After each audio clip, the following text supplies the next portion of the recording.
سلام، روزتون بخیر.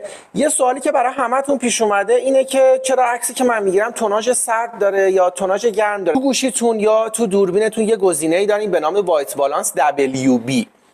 این WB یا رو حالت خودکاره که خودش برای شما تعیین میکنه که الان توناژ سرد بده یا توناژ گرم بهتون بده، یا اینکه خودتون دستتون رفته روی یکی از این گزینه‌ها و تمام اون عکسایی که میگیریم با همین توناژ خروجی داده میشه. خب حالا چیکار کنیم؟ خیلی راحته.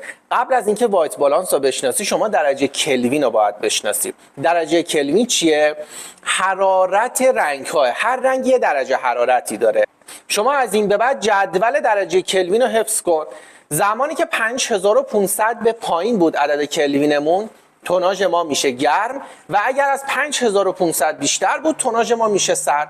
یعنی به راحتی خودت دیگه میتونی تنظیم کنی اون